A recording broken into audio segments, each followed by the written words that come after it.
All right, welcome to a phenomenal segment. We're kicking it off. Today we'll be with them for quite a while through their travels. Of course, we are going now to 28 students and 7 chaperones from the Longview High School Choir who arrived in France this morning. They're now spending the next 7 days participating in the 80th anniversary commemoration of the D-Day landings in Normandy, France, as you're able to see in this In Focus. Now, joining them is our very own Luckie. Lane, can you tell us exactly where you are this morning and who you got standing next to you?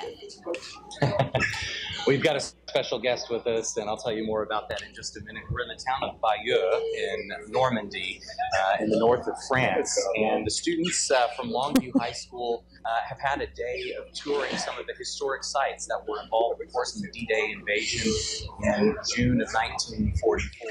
They started this morning in Airdate, which was a key site where heavy equipment was moved in on temporary bridges in the English Channel, and it really is a strikingly beautiful place with dramatic cliffs as well. But that also kind of painted the picture of how this beautiful place was turned upside down 80 years ago here in the middle of World War II, and that this was a place of great sadness and great destruction.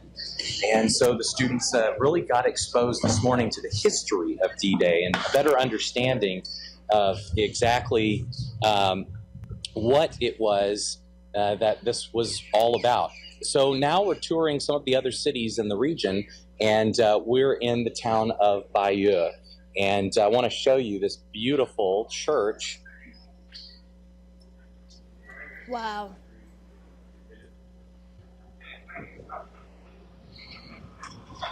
And this is the Bayeux Cathedral, but it is also known as Notre Dame, of course, not Notre Dame that we, of course, are familiar with in Paris, currently undergoing some renovations.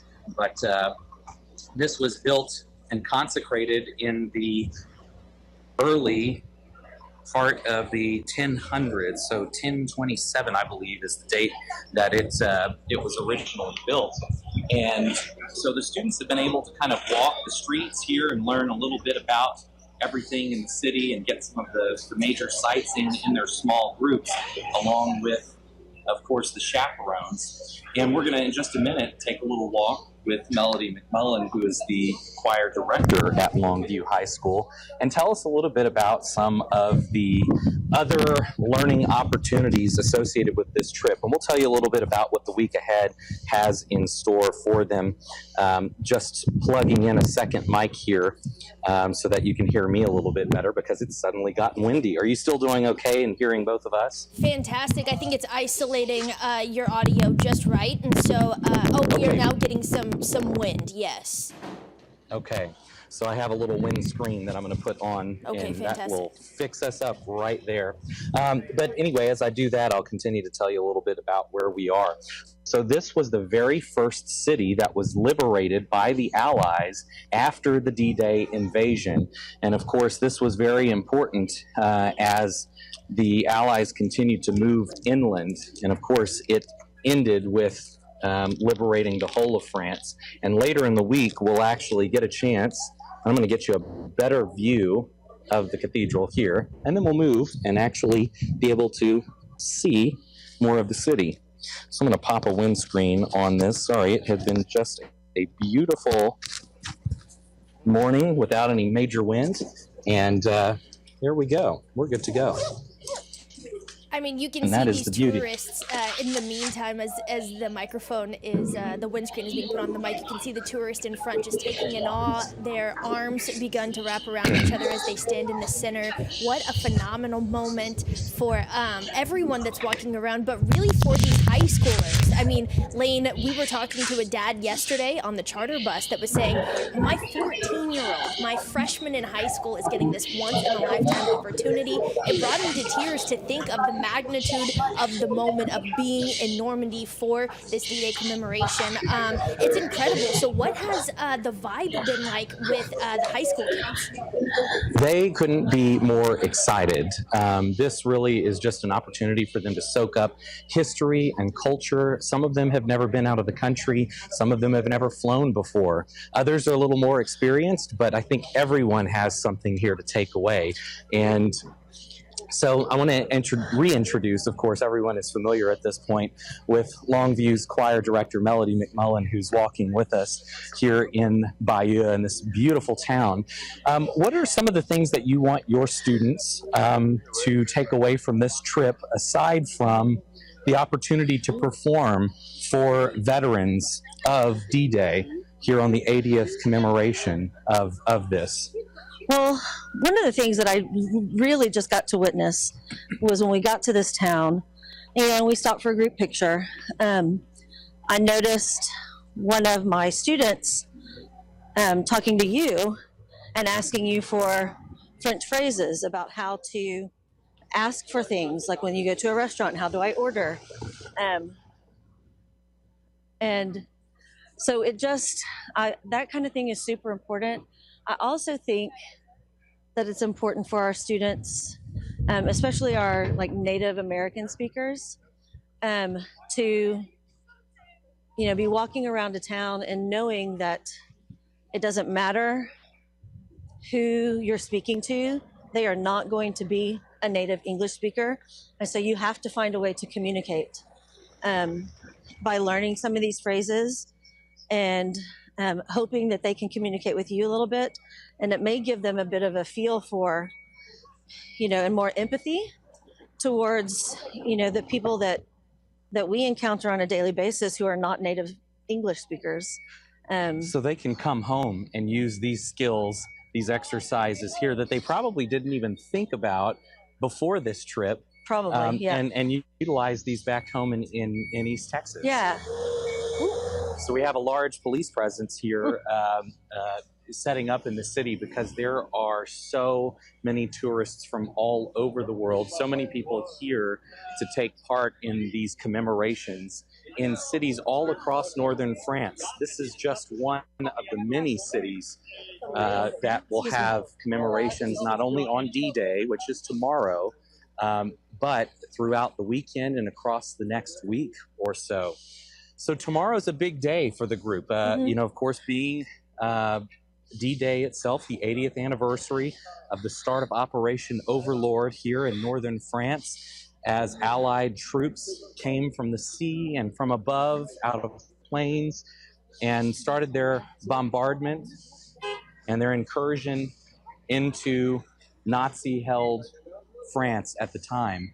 So tomorrow we will be with you all performing at one of the American cemeteries. Yeah, we're performing at the Brittany Cemetery in the morning when we wake up. And I think the Brittany Cemetery is the smaller of the American cemeteries. And so it's going to be a lot more intimate and thank you. Yeah, so a lot more intimate. And we're hopeful that we're going to get to actually meet some of the World War II veterans that have been flown over here. And we have seen, of course, in a European town, Yep. there are a few moments of quiet when the police sirens are not moving through. So we're going to distance ourselves from them. Yeah. But of course, tell us a little bit more about what the performance looks like. What will you be singing? What will you be performing tomorrow? So we will be performing a song called Hymn to the Fallen. The composition is by John Williams. Pardon. So yeah, the composition is by John Williams, and it was, I believe, written for Saving Private Ryan, I think. I don't know, I could be really wrong, but I think that that's right, what it is. And we're performing it what we call a mass choir and a mass band, which means that choirs and bands from all over the United States are coming together. And I believe that the goal of this company was to get one group, whether it was band, orchestra, bagpipes, I know is one, to perform from each of the states. We met some people yesterday in our little pit stop that we made for snacks and that are from Hawaii. So there's a contingency. They came all the way from Hawaii. It Mm-hmm. was an ROTC group from Waimea, and they took the incredible flight all the way to the mainland U.S. and then connecting here to France. So student groups and civic groups, community groups coming from all over the U.S. And again, this is also, you have British groups coming as well, French organizations, Canadian groups as well. Those were the main allied groups involved in the storming of the beaches of Normandy, and each of them will be taking part in these commemorations. So the students have already seen several World War II veterans moving about in some of these cities. We even saw them in the airport at Charles de Gaulle in Paris, coming in. And so why is this significant? Because if you think about the age of D-Day veterans, they're approaching 100. The youngest of them are approaching 100. So this may very well be the final major D-Day celebration, if you're thinking every 5 or 10 years, that we even have D-Day veterans here. There are fewer than 120,000 World War II veterans still living. And the National D-Day Memorial in Virginia actually estimates that there are fewer than 1,000 D-Day veterans still living today. And so it's so important to preserve these stories.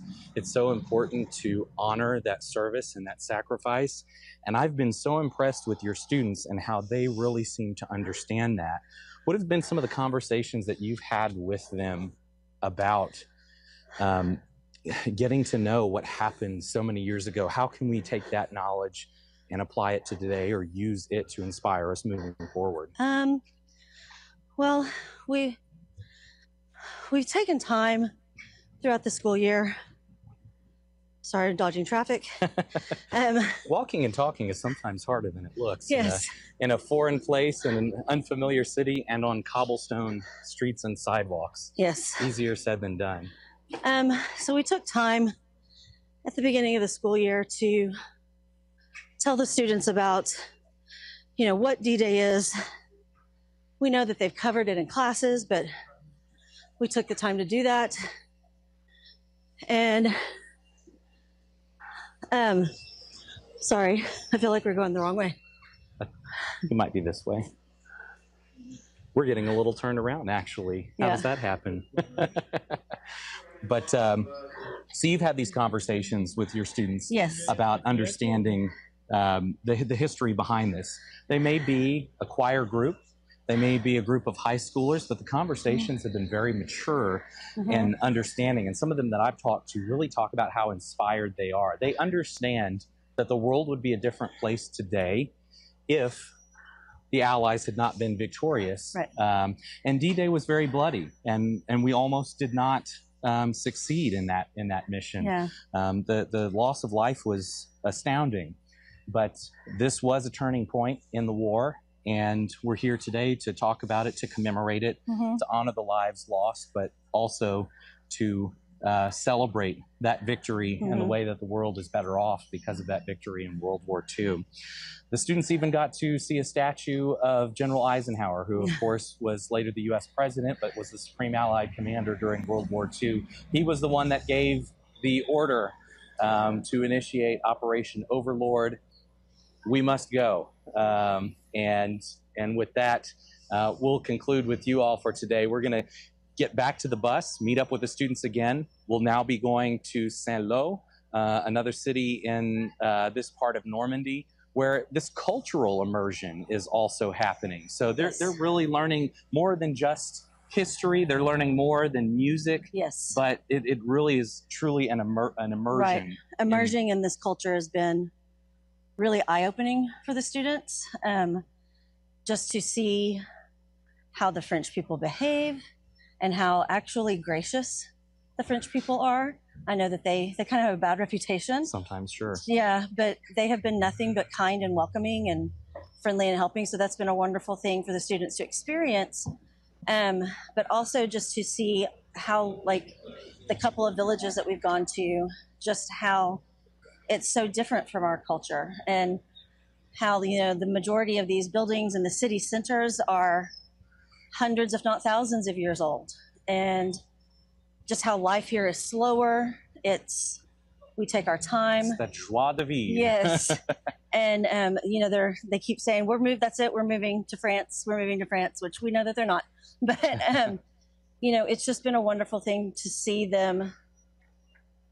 You can just see it. You can just see it. In their faces in already. their faces, just the change in them, the new awareness of a life outside of Longview and Longview High School, and a new awareness of the importance of D-Day and kind of what led up to it. You know, one of the kids told me that one of the military trucks was driving by, and a gentleman leaned out the window and said, "Oh, American," and you know, asking if we were American, and they said, "Oui, American," and he said, "Oh, thank you. Oh, sorry, I didn't mean to bang on that. Sorry, but thank you. Thank you for liberty." And that really has been one of the big takeaways here so far of this trip. You know, this is the second full day that they've been in France, and whether in Paris or in some of the villages we've been in here in Normandy, there still is a genuine sense of gratitude for the way the world turned after the events of D-Day and Operation Overlord 80 years ago in June of 1944. So more touring, more understanding, more learning, and more conversations, not only with each other, but of the people here in northern France, and even World War II veterans who saw it with their own eyes. So Devin, we'll send it back to you and check in, of course, each day as Longview Lobo Choir continues to perform and represent Texas, represent the state of Texas here as part of the commemorations for the 80th anniversary. Absolutely, Lane. I mean, it's beautiful scenery that we've been able to see, but really what gets me is the firsthand accounts, how minds are opening, how we can truly understand what happened so long ago, and how alive it really is in the streets of Normandy today. Lane, we look forward to continuing our coverage again, and we'll talk to you tomorrow. Au revoir. Au revoir. From there, y'all, I do want to give a big shout out to our sponsors that is making this possible here. Lane being in France, us getting to get an inside look into the Longview Lobo Choir in Normandy, what they're learning, step alongside them as they tour things throughout the week, and of course, that performance that they work so hard to get to. Big thanks, and you can see them here on our screen, but a big thanks first to Cooper Law Firm. The Cooper Law Firm is a local boutique law firm with a focus on providing personal service and attention to personal injury victims across both Texas and Oklahoma. They handle a broad range of personal injury claims, including, but not limited to, wrongful death, 18-wheeler wrecks, car wrecks, oil field injuries, ATV injuries, brain injuries, and burn injuries. Mr. Cooper is a local family man practicing law in the East Texas area since 2002 and is committed to offering prompt and personal attention and representing our East Texas community.